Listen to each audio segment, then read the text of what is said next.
last thing in the agenda. Probably we'll keep it very short and crisp. Probably another 20 to 30 minutes we should be wrapping up. And this is going to be a small panel discussion. And the way we have done this is we're going to have a mix of some generic questions where the panelists are going to ask, and we'll leave the floor open where the audience you can ask a few questions. So we'll keep it probably for about 20 minutes or to 30 minutes, and we should be done by then. So for the panel, we have one speaker who's already there. So one is our very own Rafeq sir. Can I now invite the second panelist, Sachin? And so he was a speaker as well. And one other panelist, Mr. Venugopal, the GST and the Excel macro expert. So I'll quickly give a brief about Mr. Venugopal. So Venugopal is a chartered accountant. He is a DISA. He's done this course on business valuation, internal audit course, fraud detection and forensic accounting, 1-year course in IIM on data analytics. And I would simply put it in, if I have to put it in one line or one sentence, he is a GST technical expert. When I say technical expert, both with the law as well as with the technology and tools. So he will talk about all possible technology tools, and he's developed a lot of free apps, Excel macros which is there. You can probably contact him. I'm not sure if he'll charge you separately for that, but nevertheless on a lighter note, but yeah, you can definitely contact him on how you can make your GST practice much more simpler. And we have one more panelist, Naga Subramanya, who would also be joining. So a good round of applause for all the 4 panelists. What we will do now quickly is I have a few questions in typical question paper which I leaked out to the panelists sometime back or a little earlier. So it is more to get a perspective and thoughts where we are going, and obviously we'll leave the floor open to ask questions. So I'll quickly go to the first question, and this will be to Venugopal first and to Rafeq sir as well. We have heard of all technologies, ABCD, artificial intelligence, blockchain, cloud, etc. One of the things which we spoke a little lesser is on RPA, robotic process automation. So can I take your opening comments on how RPA is actually bringing in, and is the government or business or CA offices, are they using this RPA? So that is one area which we didn't touch upon. So you can start with RPA, then I'll connect with other things. So this question is to Mr. Venugopal and followed by Rafeq sir. You can also take that. Thank you, Narasimhan, and good evening everyone. This is now becoming a buzzword: ML, RPA, deep learning, AI, etc. And the way the technology is changing or seeping in, by the time we catch in, it is moving into decades.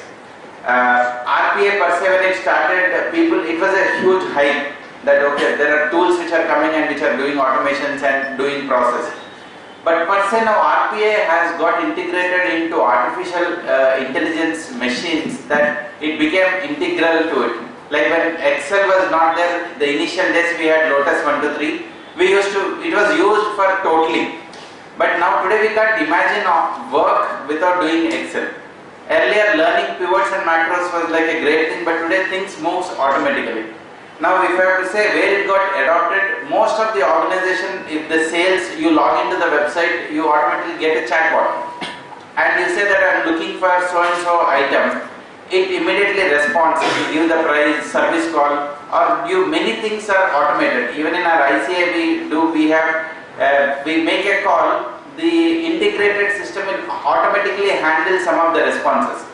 Now which otherwise a human was doing is getting replaced with these automated machines, bots, which is solving a lot of things, and at least getting, even before landing the call to a person, this is what you have to do, it has solved certain things much faster. Now availability of the person was challenging. Today we always say 24/7 it is available. So the call center is there 24/7. So governments and businesses definitely they are adopting, and they are moving in a much larger scale beyond what we can think of, that okay, how the businesses would change. In CA firms, are we adopting it? The answer is definitely kind of a settled way, yes, but not many. Big fours, they are definitely doing in a much big way, but the smaller firms are adopting it either as a practice unit, or the softwares which they are using it, those softwares have been used, are using an RPAs and etc. Like the simplest example which you can think of, say Tally. In Tally, you go to the control center and just say type sales. It will give you some information on the sales. You type cash, it will say what is the cash balance today. You type a party name, it will say the outstanding balance of the party. So there is something intelligence which has been brought into the softwares by themselves. Now knowingly or unknowingly, the RPA is seeped into in our lives, and RPA has moved much beyond. Earlier RPA was a separate domain for the software companies. Now it has become embedded into the regular course of the business. Wonderful. So that, I think so you made a key mention that RPA is getting embedded. Rafeq sir, your thoughts? I'll take a different perspective on this. Any technology for that matter. You remember the advertisement which comes for some car? One of the questions are mileage, no? You should kitna deti hai. Okay, so for technology also, I think as CS we need to know what are technologies coming in. Can we be the leader? You are talking about being leader in digital transformation. Can we be the leader? If that is the case, you need to understand, ask the same question about technology. How can I use it? For that, it's very important to know what is the technology, what can it do. If you look at robotic process automation, which means there's a process which can be automated using a robot. Now in this case, robot is nothing but a software. So if there are a series of steps and tasks which are to be performed, for example, you get an invoice and the invoice has to be read from the PDF file, and then you have to pick up the key elements and you have to open the SAP software, enter the data and then make the check. All this, there are a series of steps which have to be followed, which is being done manually. It takes about 10 to 15 minutes. Using a robotic process automation software, we can do it. We can automate the process. The software runs in the background and do it much more faster. Now, as a CA, for a CA firm, for the type of work we do, are there processes we can automate? That's what we need to look at. That's one way. Any technology we can look at from two perspectives. How can I use it? Second, can I provide consulting on it? For providing consulting on it, if I am doing audit of a client, if I understand the business well, then I know there are certain places where we know when you go for audit, there are various bottlenecks. Now, can we suggest robotic process automation for them and say this is how you can automate the process? Then you become a consultant, learn technology at their own cost, and then charge fees also. That's what is important. Alright, interesting perspective by both the panelists. I'll quickly move to the next question, and this will be on the other two technologies, AI, ML, and probably blockchain. So this question is to Sachin and Naga. How do you see AI, ML, the convergence in industry, the convergence with government, because we hear government is doing certain great things. Now, the third perspective is in CA offices. Probably Sachin can take it and afterwards, Naga. In fact, if you look at as a chartered accountants, we bridge a gap between organization and the stakeholders. And the bridge, what we bridge is the trust layer. Our signature is valued, right? So they trust, the world trusts our signature. So therefore, this trust element itself, if you look at, which has been there for us, now by way of this blockchain, this trust element itself is getting automated. I mean, the blockchain is taking over this. So there is a fundamentally, the way that changes that are happening in technologies is going to be phenomenally different. And as I said, traditionally, in fact, we were looking at recording of the transactions. Today, if you look at the transactions in artificial intelligence, you don't have to really record the transaction. It automatically, from different sources, it can come into your system, right? So, from that perspective, when you look at our profession, that what is happening in our profession, it's kind of, the way we do audits, the way we conduct audit has to undergo a change. While we will be there, as I said even earlier during my presentation, our services are relevant.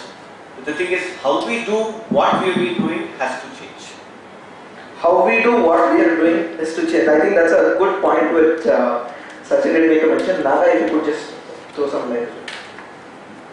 So I will take the part of how the government is adopting the same and how much it will impact the CAs, right? So in terms of the government, I think we are always trying to keep up with the countries around us, and it's very clear that the amount of investment that China has made in AI is way higher than any other country in the world.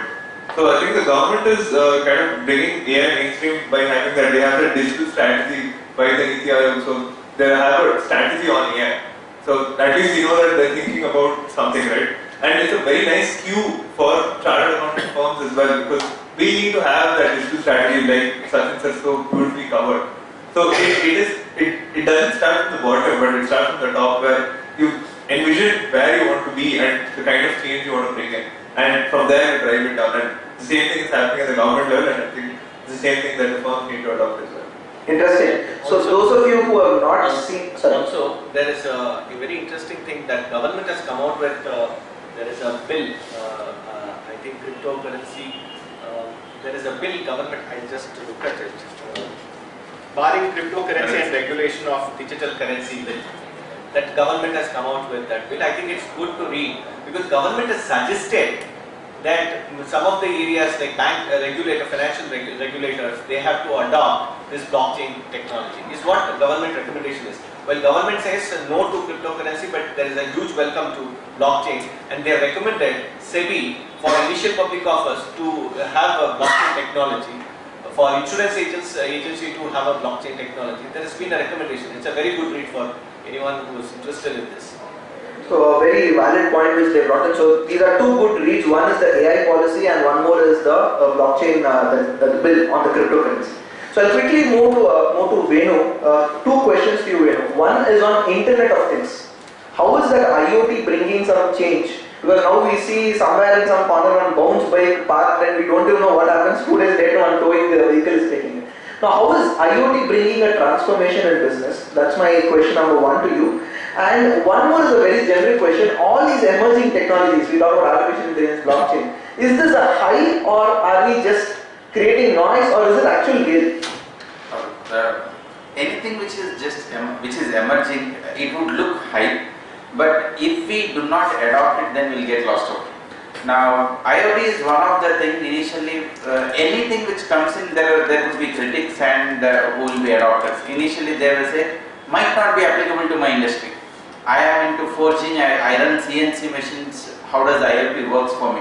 Yeah. But there is industry smart fix 4.0 industrial revolution which has come where they say that the IoT on this machine, the machine will say when there is a breakdown in the machine, the IoT deployed over there will talk and say whether it was an electrical failure or when the work is happening, it needs a maintenance.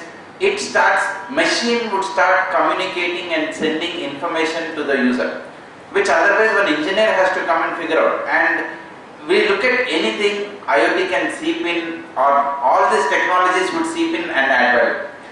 Is it a hype? And if I have to look at it as a CA firm, at our firm, okay, we have internal audit for a large client where there are around 30 people who work in different places in South India.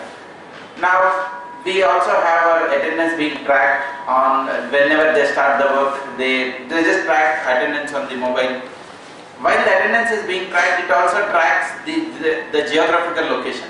And there is a scheduled time which outlet they would be visiting. When something is not matching, it immediately sends a message to the HR that okay, someone is at home, he just logged in. Ideally, he was supposed to be saying Hubli and doing an audit of another outlet, but he is doing an audit in an outlet here in Malaysia. So, if it is practically not, it doesn't work for the HR to call every day 30 people just check where they are. But here is an information which instantly reported. Now, if you deploy something, say on the same thing on the tally where you give the control to accountant saying that this is a posting you can do or this is the value which can be posted. Now as an auditor, internal auditor, round the clock instead of checking all the vouchers, if I just get an alert saying that okay, this entry which has been posted is beyond his limit or this is an entry which got posted on a day which was on a holiday, I just get that an alert instantly.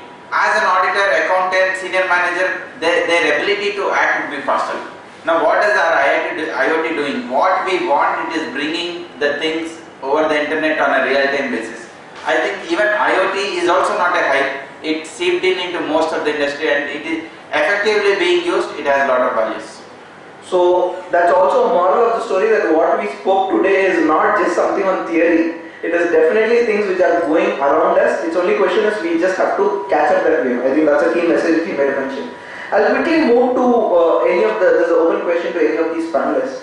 Why do you think CAs are a good transformational agent? You can probably give 1 or 2 points. What makes you feel that CAs are a good transformational agent? And second, I'd also look on the other side. what is the bottlenecks which we have? Yeah, you can take it now. So just to open the answer for this, I think CAs are excellent candidates for bringing the transformation because they have the perfect mix of horizontal skill sets that are required to enable us. We understand business, we understand regulations, we understand our different stakeholders, and through programs like this, we're also understanding technology. So, there are very few people with that kind of well-rounded skill sets that are available, and that's the reason that CAs are well poised as against the others to be those enablers of digital transformation. But having said that, I think it's also very important to learn or remember that we may know and understand these things, but it will also help if maybe we team up with a very technical person, and so we can bring in the business and the regulatory side of things, and our collaborator with whom we're working with can bring in the extremely technical side of things, but we'll have the understanding to bridge the gap, and that's one of the ways that we can evaluate how things go forward. Wonderful. Sachin, you would want to? Since the first question was taken, probably second question. Okay. I'll take it. So that for the paucity of time. Thank you.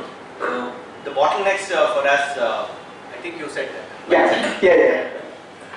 So mindset is one of the things. I understand and believe that the change management nowadays, when you look at MBA program, there is earlier used to be one chapter on change management. Today you have one subject on change management. You can understand the kind of impact this change management has. So therefore, that is one of the things bottleneck for us to change that mindset from traditional way of looking at it. Even though we talk about audit through computer, but still it is happening around computers only, even now, right? So this is one aspect which I thought I must bring in as a bottleneck for us to go from this to become a digital accountant. See, if you look at chartered accountants and about transformation, if you remove digital transformation, we are ready. Okay, if you remember long back, tax audit was not there, tax audit came in, we became expert in tax audit. GST audit was not there, GST audit came in, we have this one. Now, if you look at now, what is the bottleneck? Now, practically, if you see, Venu must be disappointed that the first time he sees such a small crowd, because whenever he speaks, this hall is full, even that extension is removed. If now thousands of seminars have been done on GST, now also today, tomorrow they announce GST one-day seminar on filing GST returns, or doing GST out, this will be full, and there will be no crowd, the SMS will come, and the registration is already over. Where is the problem? The problem is we look at avenues. Kitna deti hai, abhi. So is it avenues which can bring in now, we are prepared to spend. Okay. Now this information technology is something we should invest for the future, because this is a skill which is non-core skill now. So this is a skill which you have to equip, and then you start getting the returns. But our problem is we want to see the returns immediately, which is not possible. So the bottleneck is our mindset. That's the main problem. Alright. So since sir made a question on GST, I thought probably I'll frame my next question on GST itself. Probably I'll give this directly to Venu, because I think he's a GST expert in this panel, as well as tech. After GST came in, I think almost every week is a deadline for us. Either there is a deadline or we are dead. Correct? So compliance is now increasing. At the same time, we are sitting and doing mundane repeated tasks. So how do you think automation of this is possible from the GST front or compliance as such? What is it possible? What is your thoughts on it? Okay. So again, I would say adoption of the technology, like Rafeq has presented some reports using the analytical tools. If you start using it, sir was saying that if it was a session on GST or 9 GST audit, it would have been a full house. Even we do some compliances for some clients in our office, but earlier we used to give some compliance report every month after filing, but today every month after the returns are filed, we prepare GSTR 9 and 9C on a monthly basis. Now, it would be a very tedious task, you may think, but most of the things are automated. In fact, the team does more to do with analytical work, read the report preparation is automated, the data which is there in the books of accounts or a tally, whatever be the software, that is read automated. More importantly, I have filed the data till September now, and while I am filing October, I have to also analyze, have they posted any backdated entries, is some changes which have happened, should I get amended and read it. everything is automated. Like something which system do, I think we should adopt technology. There are softwares which are coming in. The mindset needs to be changed, that I think we should invest on the technology, understand the technology. Now things when like this gets automated, what is that we can focus on? As Narasimhan rightly mentioned, every week it is a deadline. There are notifications that come in. We just need to see, is that applicable to us, not applicable to us. Imagine that if system does the work which system can do and we spend more time on, we know that in fact the system also presents a graph saying that this is your turnover month on month and this is a liability, this is paid through ITC, this is paid through cash. Everything is brought onto that guy who is filing the returns. Just before he files the return, it just brings those analytics on his screen. He just takes a calculated decision, yes, okay, what he is doing is right or wrong. And even if it is wrong, the system says, okay, this is what you can correct in the next month. If we adopt the technology, anything can be possible. One of the things which came through, as Rafeq sir was mentioning, what is the bot doing? We use one software where it does it logs into the GST, it downloads all the data, it just presents it in a comparative report automatically. There are bots which are doing it. I think not just GST, maybe any of the work which we are doing it. The deadlines are given, we would be able to meet the deadlines much ahead of it if we are planned and if we adopt the technology. I will not say that use this software, use this RPA, use this. There are technologies, we just need to be open to it, mindset should be open. I think we will be able to meet all the deadlines. Wonderful. So we will definitely be able to meet all the deadlines. I hope the government doesn't increase the deadlines more. Alright, so that's on a good note what Mr. Venu said. Okay, now I have a couple of more questions, but before that I thought I'll take 2 or 3 questions from audience. What is your perspective of digital transformation? Where do you find challenges, or have you got some inputs, thoughts? What is it that you have? You can ask any of the panelists. It could be on anything on technology. The perspective, anything you could ask. I don't have a specific person, anyone can answer this. How about predictive analytics? How is it going to be? Because a lot of time, chartered accountants, as chartered accountants, we are very receptive to predictive. We are always questioning that. When Excel came, people used to check in calculator and then check Excel is right. Right now, we check Excel to check if other software is right, and that happens across the board. Now, predictive as a model, if you can develop, there are plenty of good models. Arima is a very good model which can be developed. But then adopting it, how much is being adopted, how much is the likelihood of it being used by chartered accountants for bringing out a lot of insights, or rather foresight. I just want to add, later Sachin can take. Just to start with, not many understands, even Arima, Arimax, whatever you say, alright? One of the thing we do predictions, forecast to the banks, right? And one old school, okay, last year it was 5% growth, okay, at 5%, right? We do lot of work and we go more with the gut feeling. Now when we actually start using a software which to give me a prediction, a likely forecast of my business. The GSTN started their next phase, Infosys is the one who is working on. We have been seeing a lot of fake invoices being caught and other things. Today's systems know that okay, an invoice is raised, an e-bill is raised, whether it is right or wrong. We all know Infosys stock crashed because of some reason. There are analysts who have said that okay, there were analytics which said, I don't think there is like a fraud-like scene which has happened like the way in Satyam. The algorithms which ran on the data of the financial statements on the Infosys and said, okay, I gave an assurance. Now, the predictive analytics is definitely required, not just predicting, but in the regular internal audits also can see that there is a revenue recognition policy, there is a pattern, how the output which has come, is it correct or is there something which is going wrong? And when we use it in a normal thinking, we can go beyond a 2-dimension. But if I want to start applying really any of those statistical so-called things, we need a software. But very much possible, and we should start looking at it, adopting it.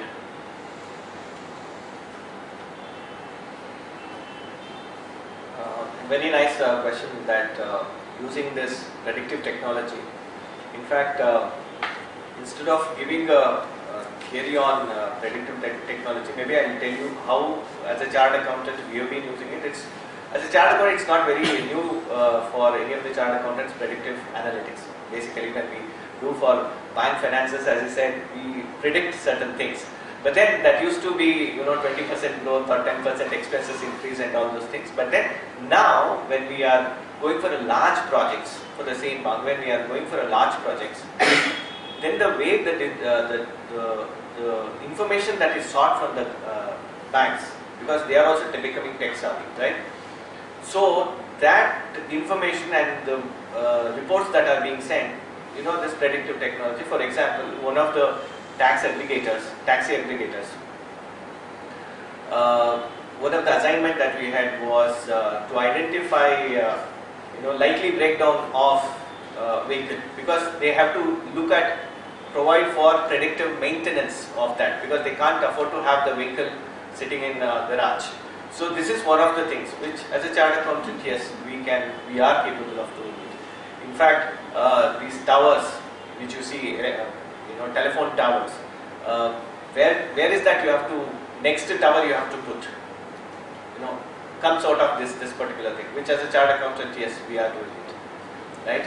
Of course, that Arima, all these things, yes, fine, they are all tools for us to get into this. But besides that, predictive analytics, besides all these tools, the best thing for us is, common sense, to my mind. And all these things, if you have, I think it can work wonderfully well. Alright, thank you for that. Anybody else in the audience have a question? Yes, sir. This question is a bit difficult in the sense that with all these automations, is there any possibility that that everything is automated, so kind of an old scams can be repeated, because I am now having everything in the robotic way. So for example, there was a long time back a Citibank scam that someone has tried out the rounding of amounts, and that can be done in the robotic. So to know that and to protect that, what we should do?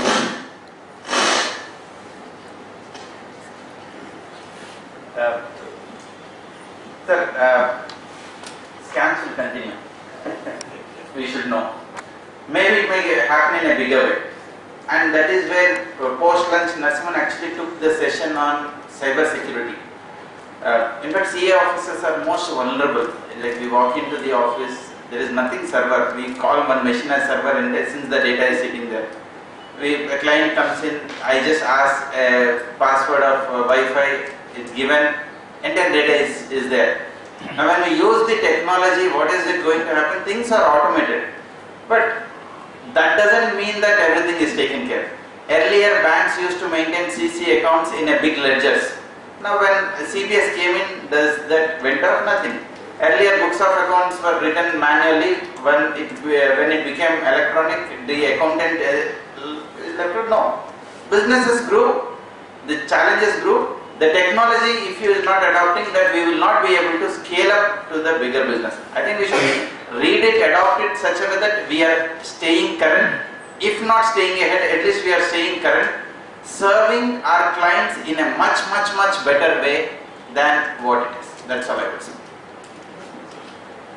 Can we give a risk statement, like while doing this is an automated audit and something on the disclaimer that this is a risk something? See, in any audit report, you always give the risk. The only question is, does the auditor know the risk which is taken? That is the main question. Any new report comes in, for example, when SOX came into the picture in US, the audit fees increased more than 50 to 60% because the sites we are taking the risk. In India, there was a seminar on ISC and we are talking many big CA firms are here, and we during lunch break they were saying, report that's all. So they said no increase in fees. Then I realized the problem with us because of the bank audit report, capital adequacy report, anything, they will say this report 1,000 rupees extra, this report no fees, part of the audit fees. That's what happened. So we don't even know that we are taking so many risks. That's one part. Now second thing is, greater the technology, greater the risk. Greater is the need for control. For example, long back when they say when people move from the horse carriages to the car, there are very few people who went into this one. They said, no, we don't know what happened. When the first train which moved, there were only 5 people inside it. They said, how can something move? Nothing is pulling automatically going. There is devil riding it like that. Only 5 people rode. Okay. But now with aeroplane, greater is the risk, but greater is the control. Now they say more people die on the road going to the airport than the people who are flying. So as auditors, we are supposed to be control experts.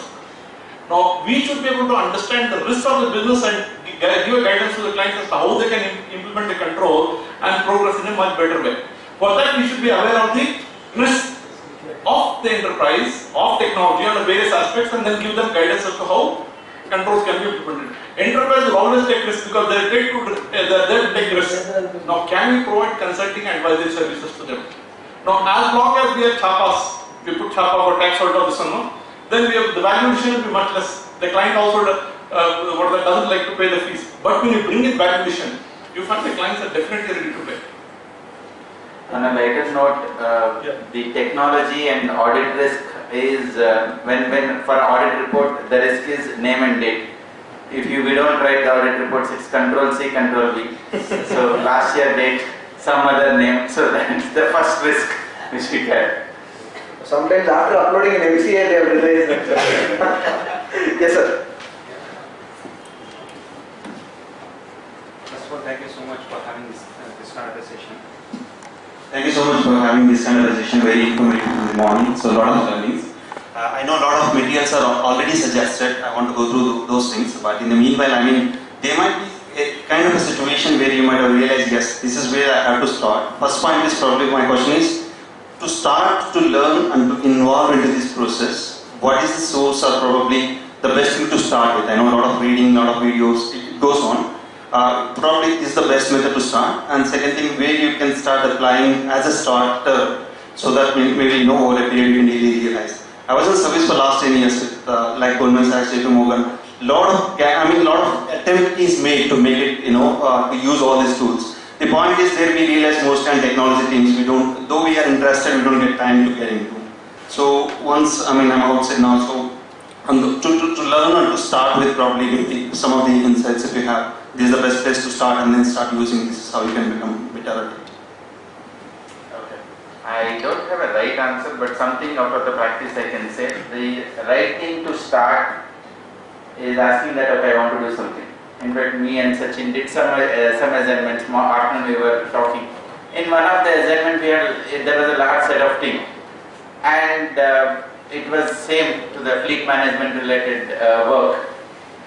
But after a year, all those 30 people who are working on that project got vanished, and it's only one person who is managing, and more effectively, more rightly. So the where to start or what software to use, what to read, I think they are all variables which anything can replace. But the first thing is, okay, this is what I am currently doing. Is there a better way to do it? Is there a more, what is the global practice? How others are doing? I think the first thing is questioning ourselves, can I do something better? I don't know how, which technology, those are variables that can seep in. If I start asking that, and now you know Narasimhan, there are people, there are seniors in the industry and who are doing it. Just one conversation of this is what I am doing and what is that available. I think that would be the start in my view.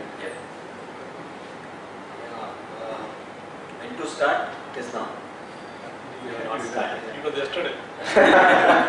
You have not started then. It is yesterday, but you have not started with this now. You have to start. One.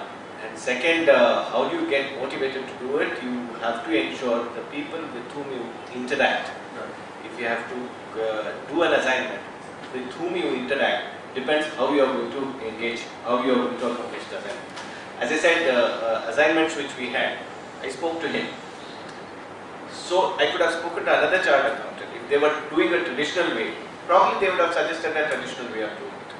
So therefore it is important for you when you take up an assignment, with whom you interact and what inputs you get would also determine how you begin. And third, obviously, it has to, that interest has to be there. For anything, if you look at in our office, we would first look at can we automate it. That's what is the thing. Now we have that 26 AS, that reconciliation is a big challenge. We have 13 offices. Our own office, we have a problem of reconciliation. So therefore, we are looking at automating that first, right? So then it's quite I mean, if you take that interest, you will find opportunity in everything that you are doing it. In fact, one of the clients, again, we took an initiative to tell them how blockchain can be used in a particular, solve a particular problem. They were very happy, and it was not an assignment that came to us as a blockchain, not at all. We were internal auditors sitting, identified a problem, gave them a solution, and they were happy about implementing it. It all depends upon you. Yeah, just a short answer. I think if most of you use Google Maps. If you look at Google Maps, what is the first thing? He knows your location. Second thing, where do you want to go? So that's the question you need to ask. In information technology, one thing is sure, as a CA, if you put in enough time and effort, you can master any technology. There is no doubt about it. The only question is, where do you want to go? What's the future? So you should be clear about what the future you want to take, and based on that you can invest, and then you'll be able to harvest. But to look at harvesting without investing, that doesn't happen. So, but be clear about where you want to go. Then you can always find a way. And then you clear Google Maps. Now you can change the path as you go on. Keep on this one, that pivoting. But you are very clear that you want to use your intellectual capacity to the best of your ability to provide services. Alright, thank you all the panelists. Do we have any other question? No more? So I know it's getting late. So I just have one concluding remark from all of them on your perspective on this digital transformation, and what is that one key message which you think this forum should be having. I will start from that extreme corner with Naga. Okay, so I guess the one key message that has come across all the speakers as well as the panel discussion is mindset, right? So first thing is, make up your mind that you want to make a change and start working on it. And the second thing, even though I just asked for one thing, the second thing for me is that it's not just that you start, even though it's difficult in the starting, we continue to deliberately make that effort to get better and invest and learn those technologies, right? And do those courses. And like Rafeq sir mentioned, that you have to invest now and harvest later. So having that long-term perspective is what is key here. Wonderful. Yeah. So we are not technology experts. None of the people sitting here. And that was a statement Rafeq sir also mentioned. But point to take is whatever we are doing, just one question to ourselves, is it in line with the global practice? Be it anything, audit, tax, return, anything, a question to ask ourselves, is there anything better? Maybe not, we might not adopt it also, but it is better to be aware how it is being done. I think that is something which I would say, that ask always, introspect ourselves, is there a better way of doing whatever we are doing? So introspection, I think, is Venu's key message. For any digital transformation, I think first thing that we need to have, of course, besides these two, is the blueprint for a digital transformation. In fact, if you look at, they say about 7 out of 10 implementation, ERP implementation is a failure. As a chartered accountants, when we go for audit, if you see, they'll give one ERP trial balance, one tally trial balance. You will find that, right? Why? Because there is a no doubt inclination for them to do it, but there is absolutely no blueprint for the organization how they want to transform from traditional way of doing it to a digital way of doing the work. So if you have that blueprint and if you are given a timelines, it is not an overnight. It cannot be, because the mindset what it was mentioned, it's not very easy to do it, and you cannot all the activities transform one by one, time bound. If you can do it, I think that would be fine. So therefore, my take on this would be a blueprint. Wonderful. So I think Sachin's one word is the blueprint, and Rafeq sir. Well, last few months back I gone to Wincer and I was presenting on information technology. There was one chartered accountant who was very close to me in that conference, and he was telling, sir, after GST most of the chartered accountants are busy. But he said the tragedy is most of them are busy doing clerical routine work. And I feel sad that this is what we are doing. This is where we come to. After I had studied so much, this is what we are spending. And we are pressurized to do things. Looking back, I remember 25 years back, I think I started my first presentation on IT maybe somewhere in 1990, which is nearly 3 decades back. And Babu Jalan also did the same thing. And I remember analogy, if you Google, you'll be able to find out, no, there is a frog. You want to do an experiment. They say under the frog is on a frying pan, you slowly heat it. The frog doesn't feel the heat, and then it fries to death. The same frog will pick it, another frog, and put it in a boiling water, immediately jumps out. He was able to feel. Now the question is, we don't know that all the CAs, whatever we do, we are on the frying pan. The change is going gradually that we don't even know. So the last message we want to do is, which I have been telling with the singing is, there is one song, Jago Sone Wado, Suno Meri Kahani. And that's what I was telling about information technology. This message for you and also for others. Jago Sone Wado, Suno Meri Kahani. CAD technology, CAD transformation. Where are you? What are you doing? What is the capability? What is it? Where are you spending the time? Where can you go? Where are you now? Can you start spending time on the R&D for your life, for your career? That is my last message. Alright, so wonderfully put by the panel. I think they require a good round of applause. So after reflect the panel's thought, at least on the last bit of it. First, I think is the mindset. Definitely that has to change. Second is an introspection. Correct? Try to look into what you're doing. Third is have a blueprint, a roadmap, where you intend to go. And fourth, most important, I think it's time for us to be awake in more mental perspective. Correct? So Jago is the more important message. So on that note, thank you so much all the panelists for doing us a wonderful job here. I think they require one more round of applause. And thank you Bangalore branch for giving us this opportunity to host it. And Rafeq sir made a mention that his presentation is dedicated to Babuji and Wincer. I think this entire conference is dedicated to Babuji and Wincer, one of whom we have all of us as panelists, speakers. We have admired him and we have seen the amount of information and the amount of vibrancy he used to bring it across. Even being at that age, he used to learn artificial intelligence, he used to learn machine learning, and he used to come up with, and he used to be so excited just like a kid.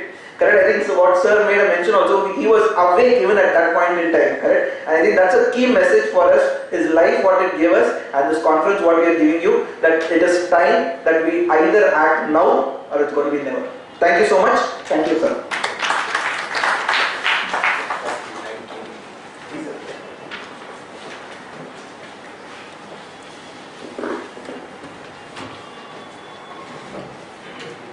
Friends, we had a wonderful seminar, CAs leading to digital transformation.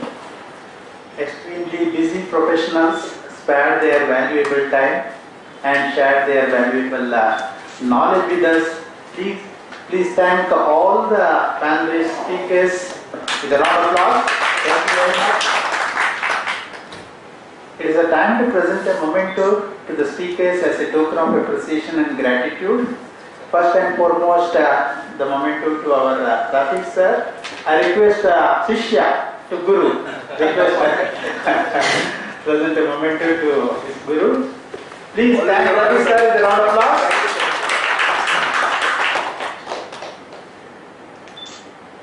Thank you.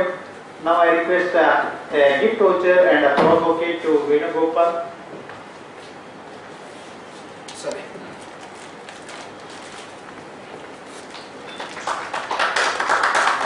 Gift voucher also. Please thank him once again. Now I request Rafeq sir to give his share.